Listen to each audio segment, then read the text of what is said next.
Hello dears, എല്ലാവർക്കും പുതിയൊരു ക്ലാസ്സിലേക്ക് സ്വാഗതം. ഇന്ന് നമ്മൾ 9ാം ക്ലാസ്സിൻ്റെ രണ്ടാമത്തെ ചാപ്റ്ററിൽ ന്യൂ നമ്പേഴ്സ് പുതിയ സംഖ്യകൾ എന്ന ചാപ്റ്ററിലെ ചോദ്യമായിരുന്നു ഡിസ്കസ് ചെയ്തുകൊണ്ടിരുന്നത്. ഇന്ന് നമ്മൾ കണ്ടിന്യൂ ചെയ്യാൻ പോവാണ്. 4ാമത്തെ ചോദ്യം നോക്കാം. Find 3 fractions greater than √2 and less than √3. അതായത് √2 വലുതും √3 ചെറുതുമായിട്ടുള്ള 3 ഭിന്ന സംഖ്യകൾ. ഫ്രാക്ഷൻ എന്ന് പറഞ്ഞാൽ എന്താ? ഭിന്നസംഖ്യ. എന്തായിരുന്നു ഭിന്നസംഖ്യ? അപ്പോൾ 2/3 എന്ന് പറയുന്ന ഒരു ഭിന്നസംഖ്യ അല്ലേ. 5/7 ഒരു ഭിന്നസംഖ്യ. അതായത് ഒരു നമ്പർ ബൈ വേറെ നമ്പർ. ഈ ഫോമിൽ എഴുതുന്ന ആളെയാണ് നമ്മൾ ഫ്രാക്ഷൻ അഥവാ ഭിന്നസംഖ്യ എന്ന് പറഞ്ഞത്.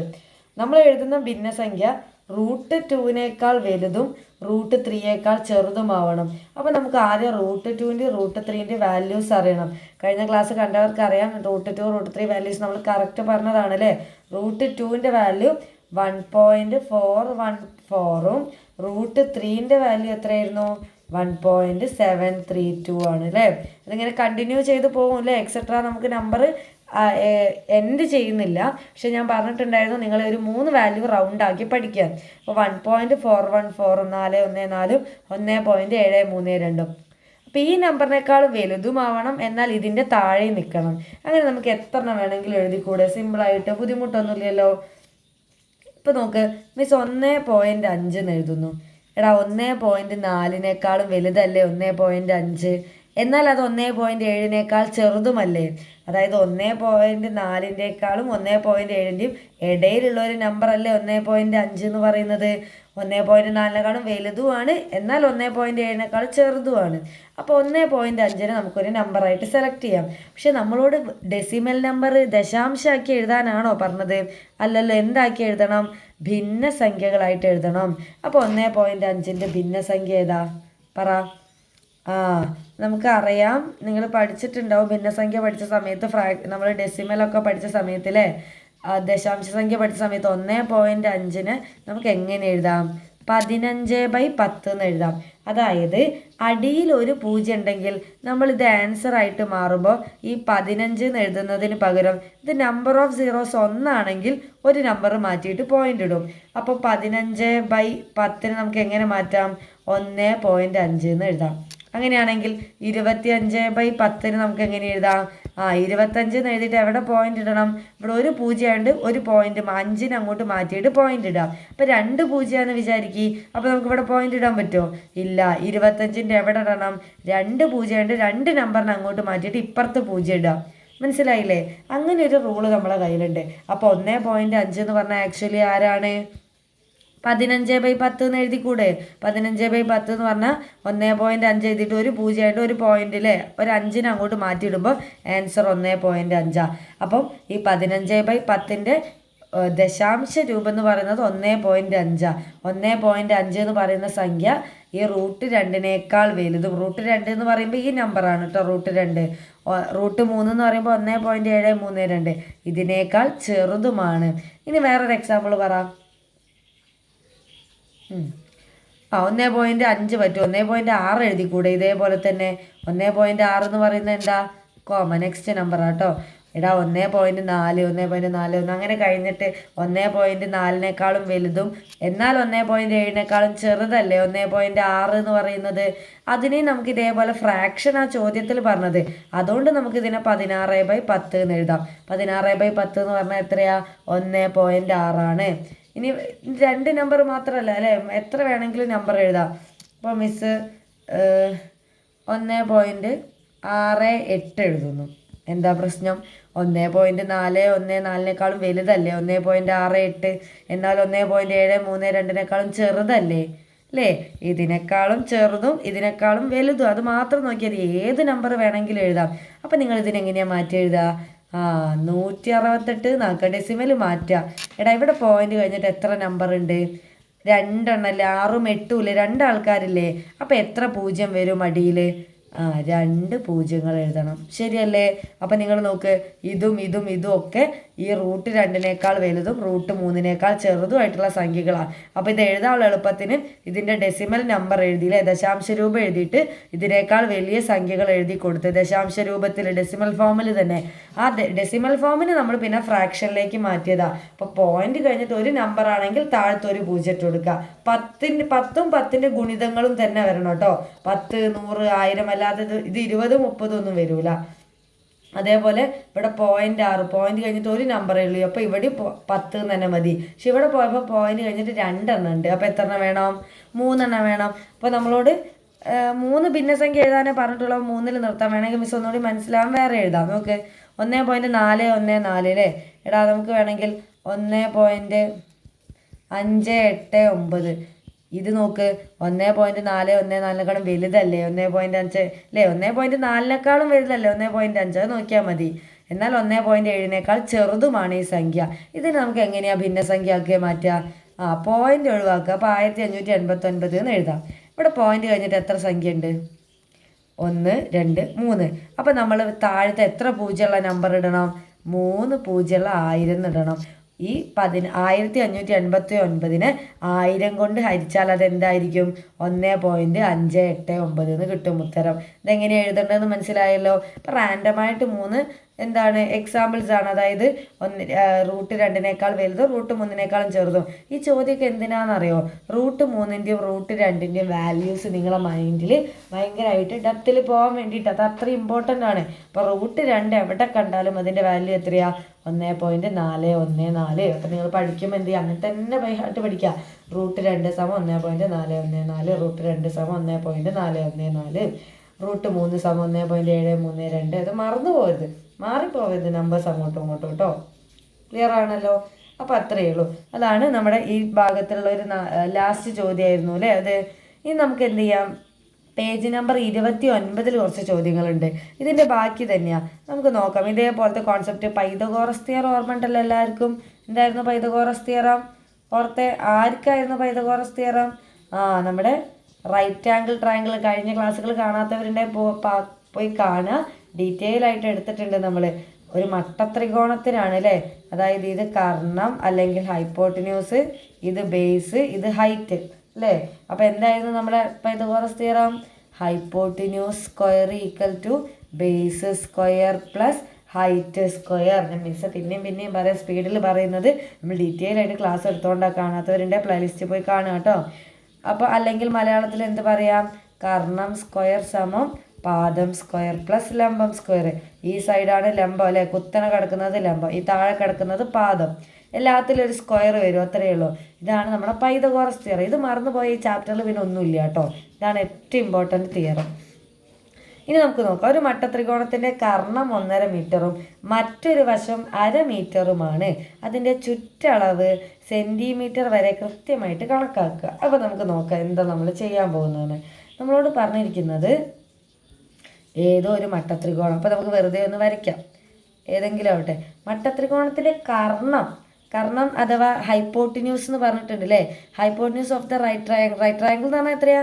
ഒരു കോണ് 90 ഡിഗ്രി വരുന്നത് അല്ലേ. മട്ടത്രികോണത്തിനെയാണ് റൈറ്റ് ആംഗിൾ ട്രയാങ്കിൾ എന്ന് പറയാം. ഇതിൻ്റെ കർണം എന്ന് പറയുന്നത് എപ്പോഴും നീളം കൂടിയ സൈഡാണെന്ന് അറിയാലോ, ഹൈപ്പോട്ടിന്യൂസ്. ഇത് എത്രയാ പറഞ്ഞിട്ടുണ്ട്? 1.5 മീറ്ററാണ് പറഞ്ഞിട്ടുണ്ട്.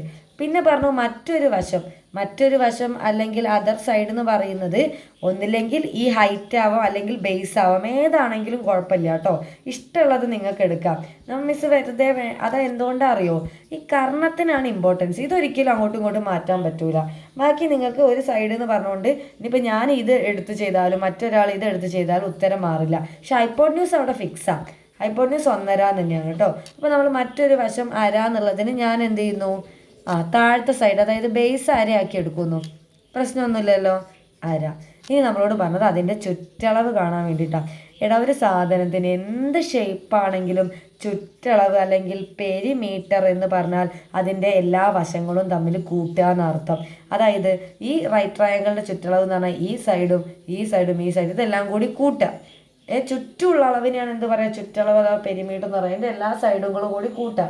അപ്പോൾ ഇതിൻ്റെ എല്ലാ സൈഡ് എന്ന് പറയുമ്പോൾ ഇതും കൂട്ടണ്ടേ. അപ്പം നമ്മൾ നോക്കുന്ന സമയത്ത് ഈ കർണവും നമുക്കറിയാം, ഒരു വശം അറിയാം. പക്ഷേ ഈ മൂന്നാമത്തെ വശം കൂടി കണ്ടാലല്ലേ നമുക്കിത് മൂന്നും കൂട്ടാൻ പറ്റുള്ളൂ. പറഞ്ഞത് മനസ്സിലായോ? ചുറ്റളവ് എന്ന് പറഞ്ഞാൽ 3 വശം കൂടി കൂട്ടണം. 3 വശം കൂട്ടണമെങ്കിൽ ഈ 3 വശത്തിൻ്റെ അളവ് അറിയണം. അപ്പം താഴത്തെ വശത്തിന് മിസ് 1/2 എന്ന് എടുത്തു. ചോദ്യത്തിൽ തന്നതാണ് കേട്ടോ, കാരണം 1.5. അപ്പം നമുക്ക് ഏത് തിയറി ഉപയോഗിക്കാം? നമുക്കറിയാം മട്ടത്രികോണത്തിൻ്റെ അഥവാ റൈറ്റ് ആംഗിൾ ട്രയാങ്കിളിൻ്റെ 2 വശം അറിയെങ്കിൽ മൂന്നാമത്തത് കാണാൻ എന്തെങ്കിലും പണിയുണ്ടോ? ഒരു ബുദ്ധിമുട്ടുമില്ല. അതിനാണ് ആര് നമ്മളെ താരം? ആരാ? നമ്മുടെ പൈതഗോറസ് തിയറം. അപ്പോൾ പൈതഗോറസ് തിയറം എന്താ പറഞ്ഞേ? നമുക്ക് എന്താ, hypotenuse square equal to base square plus height square. എടാ ഇവിടെ ഹൈപ്പോട്ടന്യൂസിൻ്റെ സ്ക്വയർ എത്രയാ പറ? ഹൈപ്പോട്ടന്യൂസിൻ്റെ സ്ക്വയർ എത്രയാ? 1.5 അല്ലേ? അപ്പോൾ നമുക്ക് എന്ത് എഴുതാം? 1.5 എന്ന് തന്നെ എഴുതാം. 1.5ൻ്റെ സ്ക്വയർ ശരിയല്ലേ? ബേസ് എത്രയാ? താഴെ ഭാഗം എത്രയാ? 1/2. അപ്പോൾ എന്ത് എഴുതുന്നു? 1/2യുടെ സ്ക്വയർ. പാദം സ്ക്വയർ ആണ്. അപ്പോൾ പാദം എന്ന് പറയുന്നത് താഴെയാണ്. പ്ലസ് നമുക്ക് മൂന്നാമത്തെ വശം കൂടി കിട്ടിയാലല്ലേ ചുറ്റളവ് കാണാൻ പറ്റുള്ളൂ. മൂന്നാമത്തെ നമുക്ക് അറിയില്ല. അപ്പോൾ നമ്മൾ ഹൈറ്റിന് പകരം എന്തെന്ന് തന്നെ എഴുതുന്നു? h² എന്ന് തന്നെ എഴുതുന്നു. കുഴപ്പമൊന്നുമില്ലല്ലോ. അപ്പോൾ ഹൈറ്റ് സ്ക്വയറിന് കിട്ടും. ഇനി നമുക്കിതിൻ്റെ എല്ലാം കൂടി ഉത്തരം കാണണം. ഓക്കെ, ഈ 1.5 എങ്ങനെ വെച്ചിരിക്കുന്നത് ഒരു സുഖമല്ലല്ലോ. എടാ 1.5 എന്ന് പറഞ്ഞു കഴിഞ്ഞാൽ നമുക്ക് എങ്ങനെ മാറ്റാം? എല്ലാവർക്കും അറിയാം, ഇതൊരു മിക്സഡ് ഫ്രാക്ഷനാണ്. മിശ്ര ഭിന്നം പഠിച്ചിട്ടുണ്ടാവും നിങ്ങൾ. ഈ 1.5 നമ്മളെങ്ങനെയാണ് സാധാരണ ഭിന്നത്തിലേക്ക് മാറ്റുക? എല്ലാവർക്കും അറിയാലോ. അതായത് ഇങ്ങോട്ട് ഗുണിക്കുന്നു ഇങ്ങോട്ട് കൂട്ടുന്നു, ആ റൂൾ അറിയില്ലേ? 1.5 എന്ന് പറഞ്ഞു കഴിഞ്ഞാൽ 1 × 2 ചെയ്യുക. അപ്പോൾ 2 കിട്ടും. എന്നിട്ട് അതിനെ ഇങ്ങോട്ട് കൂട്ടുക, +1. താഴോട്ട് ഗുണിക്കുക, മുകളിലോട്ട് കൂട്ടുക. അപ്പോൾ എന്ത് കിട്ടും? 1 × 2 2. 2 + 1 3/2 എന്ന് കിട്ടും 1.5 എന്ന് പറഞ്ഞു കഴിഞ്ഞാൽ. അങ്ങനെയാണെങ്കിൽ വേറൊരു എക്സാമ്പിൾ പറ. 2 3/4. ഇതിനെങ്ങനെ മാറ്റി എഴുതാം? മിക്സഡ് ഫ്രാക്ഷൻ അല്ലേ? അതായത് ഒരു നമ്പർ ആദ്യം എഴുതുന്നു, പിന്നെ ഒരു ഫ്രാക്ഷൻ എഴുതുന്നു. ഇതിനാണ് മിശ്ര ഭിന്നം എന്ന് പറയാം. ഇതിന് ഇതേപോലത്തെ ഒരൊറ്റ ന്യൂമറേറ്റർ മുകളിലും താഴെയാക്കി മാറ്റണമെങ്കിൽ ആദ്യം ഇതിനെങ്ങോട്ട് ഗുണിക്കാം. 2 × 4 എത്ര വരും? 8. ആ കിട്ടിയ ഉത്തരത്തിന് മുകളിലേക്ക് കൂട്ടുക. 2 × 4 8. 8നോട് 3 കൂട്ടിയാൽ എത്ര വരും? 11. എന്നിട്ട് ഈ താഴത്തെ നമ്പർ അതേപോലെ എഴുതി വെക്കുക. സംഭവം കത്തിയോ? അങ്ങനെയാണ് 3 1/4 എങ്ങനെ എഴുതാം? 3നെ ഇങ്ങോട്ട് ഗുണിക്കാം. 3 × 4 12. 12നെ ഇങ്ങോട്ട് കൂട്ടുക, 13. എങ്ങനെ മാറ്റി എഴുതാം? 13. ഈ താഴത്തെ 4 അതേപോലെ എഴുതാം, 14. 4. അതായത് ഇത് നിങ്ങൾ ചെറിയ ക്ലാസ്സിൽ പഠിക്കുന്നതിന് അറിയാത്തവരുണ്ടെങ്കിൽ മാറ്റാൻ വേണ്ടിയിട്ടാണ് മിസ്സ് പറഞ്ഞിരുന്നത്. ഈ 1.5 എന്ന് പറയുമ്പോൾ നമുക്ക് ആ ഫ്രാക്ഷൻ കാണുമ്പോൾ തന്നെ ഒരു ഭംഗി തോന്നില്ലല്ലോ. അപ്പോൾ 1.5നെ നമ്മൾ എങ്ങനെ മാറ്റിയെന്നാണ് ഇപ്പോൾ പറഞ്ഞത്? 1.5നെ നമ്മൾ മാറ്റിയിട്ട് ഇങ്ങോട്ട് ഗുണിച്ചു, ഇങ്ങോട്ട് എന്ത് ചെയ്ത് ആഡ് ചെയ്തു അല്ലേ? 1 × 2 2, 2 1 3. താഴത്തെ നമ്പർ അതേപോലെ എഴുതുന്നു, 3/2. അപ്പോൾ 1.5ക്ക് പകരം ഇനി നമുക്ക് എന്ത് എഴുതാം? 3/2 ഹോൾ സ്ക്വയർ എന്ന് എഴുതാമല്ലോ. വലത് ഭാഗത്ത് ആരുണ്ട്? 1/2 ഹോൾ സ്ക്വയർ. പ്രശ്നമൊന്നുമില്ല. Plus h². h² എന്ന് പറഞ്ഞാൽ ഹൈറ്റ്. ഏത് സൈഡാണ് നമുക്ക് അറിയില്ല അല്ലേ? എടാ ഈ 3/2ൻ്റെ സ്ക്വയർ എന്ന് പറഞ്ഞാൽ അതിൻ്റെ മീനിങ് എന്താ? 3/2ൻ്റെ സ്ക്വയർ. ഏത് ഫ്രാക്ഷനെയും നമ്മൾ മൊത്തത്തിൽ സ്ക്വയർ ഇടുമ്പോൾ 3/2 മൊത്തത്തിൽ സ്ക്വയർ എന്ന് പറഞ്ഞാൽ മിസ് പറഞ്ഞിട്ടുണ്ടായിരുന്നു. ഈ മുകളിലുള്ള നമ്പറിനെയും സ്ക്വയർ ചെയ്യണം, താഴത്തെ നമ്പറിനെ സ്ക്വയർ ചെയ്യണം. ഈ സ്ക്വയർ വർഗ്ഗം എന്ന് പറയുന്നത് 2 നമ്പറിനും കൂടെ ഉള്ളതാണ്. 3നും സ്ക്വയർ ചെയ്യണം, 2നും സ്ക്വയർ ചെയ്യണം. പറഞ്ഞാൽ മനസ്സിലായില്ല? 3ൻ്റെ സ്ക്വയർ എത്ര വരും? 9 എന്ന് വരും. 2ൻ്റെ സ്ക്വയറോ? 4 എന്ന് വരും. സ്ക്വയർ എന്ന് പറഞ്ഞാൽ വർഗ്ഗം അല്ലേ? ഇതിന് 2 തവണ ഗുണിക്കുന്നു, വേറെ ഒന്നുമില്ല. അപ്പോൾ ഒരു കാര്യം എഴുതിയിട്ട് മുഴുവനായിട്ട് ബ്രാക്കറ്റ് ഇട്ട് കഴിഞ്ഞാൽ അത് ഉള്ളിലുള്ള 2 ആൾക്കും കൊടുക്കണം. ഇപ്പോൾ 3/2 മൊത്തത്തിലല്ലേ ഹൈപ്പോട്ടിന്യൂസ് എന്ന് പറഞ്ഞാൽ ഈ 1.5 മുഴുവനായിട്ടല്ലേ? അതിനെ സ്ക്വയർ ചെയ്യാന്ന് പറഞ്ഞാൽ 1.5നെ മൊത്തത്തിൽ സ്ക്വയർ ചെയ്യണം. 1.5നെ നമ്മൾ മാറ്റിയിട്ട് 3/2 എന്ന് എഴുതി. 3/2ൻ്റെ സ്ക്വയർ എന്ന് പറഞ്ഞാൽ മുകളിൽ 3ന് സ്ക്വയർ ചെയ്യണം, താഴത്തെ 2ന് സ്ക്വയർ ചെയ്യണം. 3ൻ്റെ സ്ക്വയർ 9 അല്ലേ? 2ൻ്റെ സ്ക്വയർ എത്ര വരും? 4. അപ്പോൾ 9/4 എന്ന് കിട്ടും. ശരിയല്ലേ? ഇനി 1/2ൻ്റെ സ്ക്വയർ. എടാ ഇപ്പോൾ പറഞ്ഞ പോലെ തന്നെ 1ന് സ്ക്വയർ ചെയ്യണം, 2നും സ്ക്വയർ ചെയ്യണം. 1ൻ്റെ സ്ക്വയർ എത്രയാ? 1. 2ൻ്റെ സ്ക്വയറോ? 4. ആ പറഞ്ഞാൽ ആർക്കും പ്രശ്നമില്ലല്ലോ. ഇനി വേണമെങ്കിൽ മിസ് ഒരു സ്റ്റെപ്പ് കൂടി കൂട്ടി എഴുതി തരാം, കൺഫ്യൂഷൻ ഉള്ളവർക്ക്. നോക്കുക, 3/2ൻ്റെ സ്ക്വയർ എന്ന് പറഞ്ഞാൽ 3നും സ്ക്വയർ ചെയ്യണം, 2നും സ്ക്വയർ ചെയ്യണം. 1/2ൻ്റെ സ്ക്വയർ എന്ന് പറഞ്ഞാൽ 1ന് സ്ക്വയർ ചെയ്യണം, അതായത് മുകളിലും താഴെയും വേറെ വേറെ സ്ക്വയർ ചെയ്യണം. 3ൻ്റെ സ്ക്വയർ 9, 2ൻ്റെ സ്ക്വയർ 4 ശരിയല്ലേ. ഇനി വലത് ഭാഗത്തോ 1ൻ്റെ സ്ക്വയർ 1, 2ൻ്റെ സ്ക്വയർ 4 പ്ലസ് ഹൈറ്റ് സ്ക്വയർ. ഇനി ഇവിടെ ശ്രദ്ധിക്കുക, എടാ നമുക്ക് ഹൈറ്റ് അല്ലേ കണ്ടുപിടിക്കേണ്ടത് അല്ലേ. അപ്പോൾ ഹൈറ്റ് നമുക്ക് എന്ത് കാണണം, അതിനൊരു ഭാഗത്ത് ഹോൾഡ് ചെയ്യുക, ബാക്കി ഇങ്ങോട്ട് പോയിക്കോട്ടെ, h² അവിടെ നിന്നോട്ടെ സ്വസ്ഥമായിട്ട്. ഈ പ്ലസ് 1/4 ഇങ്ങോട്ട് മാറ്റി കൊടുത്താൽ പ്രശ്നം കഴിഞ്ഞില്ലേ. അപ്പോൾ 9/4 മൈനസ് പ്ലസ് 1/4 സമത്തിൻ്റെ ഇപ്പുറത്ത് വരുമ്പോൾ എന്താവും, -1/4 എന്നാവും. ഓക്കെ, സമം ഹൈറ്റ് സ്ക്വയർ. നമുക്കറിയാം ഭിന്നസംഖ്യകൾ തമ്മിൽ ചെയ്യുന്ന സമയത്ത് താഴെ രണ്ട് സെയിം നമ്പർ ആണെങ്കിൽ നമ്മൾ ആ സെയിം നമ്പർ അതേപോലെ എഴുതുന്നു. എന്താ പറഞ്ഞത്, താഴെ ഒരേ നമ്പറുകളാണെങ്കിൽ ഇത് 2 9/4 -1/4 അല്ലേ.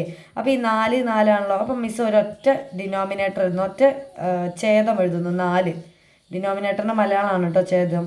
പിന്നെ ഈ മുകളിൽ എങ്ങനെ എഴുതുക, മുകളിലുള്ള 9 ആദ്യം എഴുതും, നടുവിലുള്ള മൈനസ് ഇടും, പിന്നെ 1 ഇടും. അതായത് സെയിം ഡിനോമിനേറ്റർ 6ാം ക്ലാസ് പഠിക്കുന്നതാണ് ഭിന്നസംഖ്യകൾ തമ്മിൽ കുറയ്ക്കാൻ വേണ്ടിയിട്ട്. സെയിം ഡിനോമിനേറ്റർ ആണ്, ആ ഡിനോമിനേറ്റർ ഇടുക, പിന്നെ 9 - 1 ചെയ്യാം മുകളിൽ, സമം h². ഓക്കെ, 9 ന്ന് 1 കുറച്ച് എത്രയാ, 8. 8/4 സമം h² എന്ന് കിട്ടും. ശരിയാണല്ലോ. ഇനി നമുക്ക് 8നെ 4 കൊണ്ട് ഹരിച്ചാൽ എത്രയാ, 8/4 2 4 8.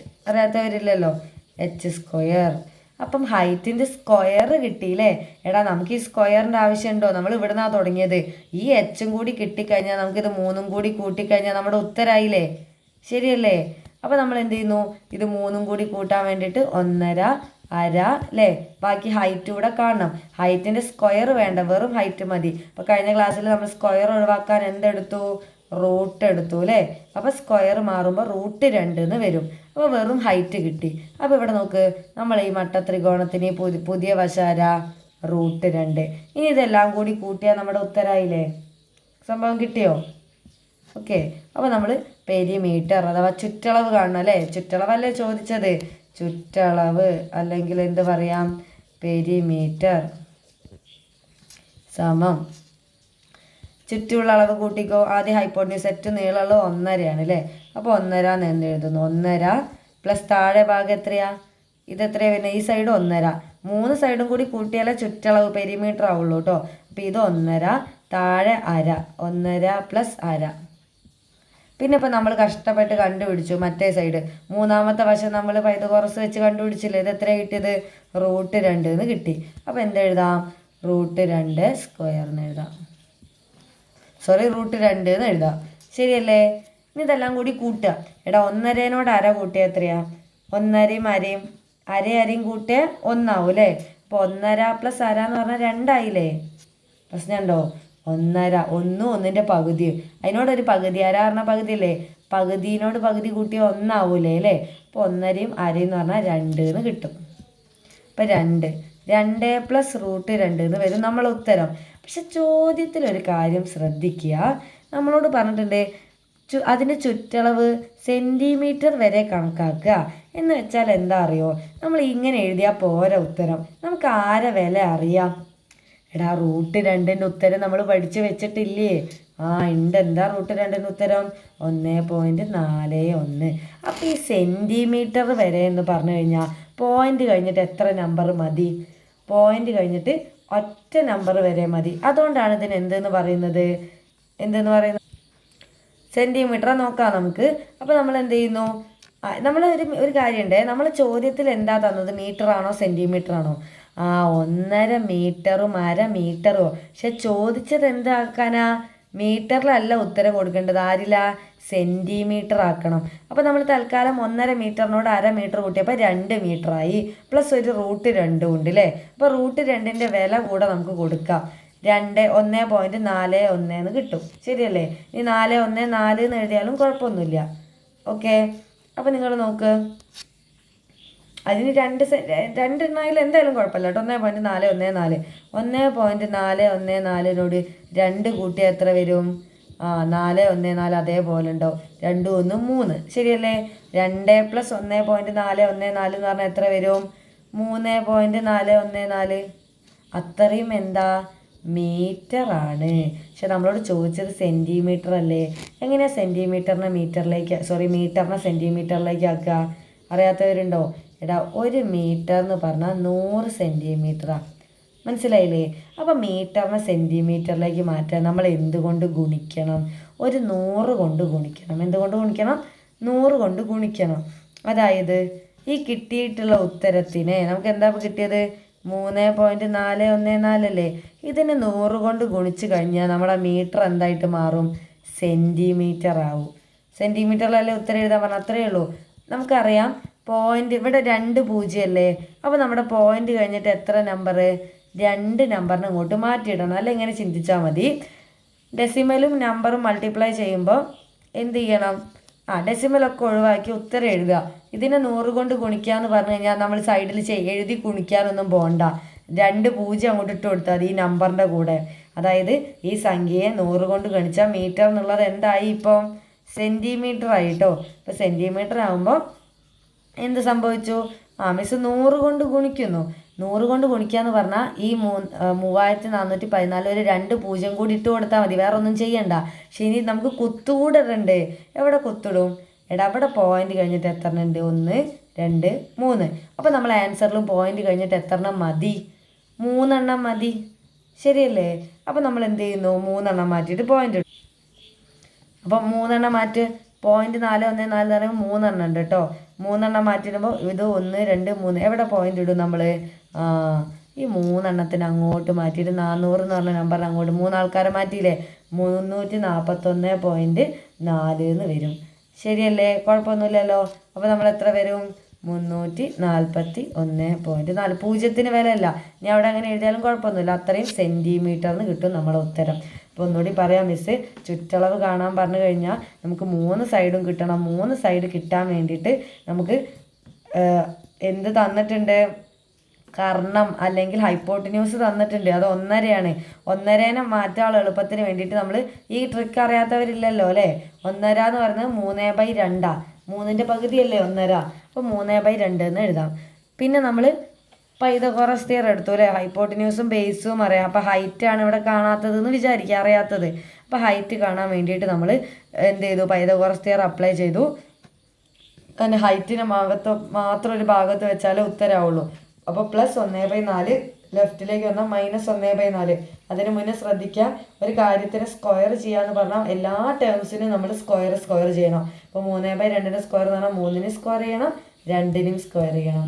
ഓക്കെ ആണല്ലോ? അപ്പോൾ നമ്മളങ്ങനെ ചെയ്ത് വന്നു. ഹൈറ്റ് സ്ക്വയർ സെയിം ഡിനോമിനേറ്റർ ആയതുകൊണ്ട് ആ ഡിനോമിനേറ്റർ അതേപോലെ എഴുതി. താഴത്തെ നമ്പർ പിന്നെ മുകളിൽ തമ്മിൽ കുറച്ചു.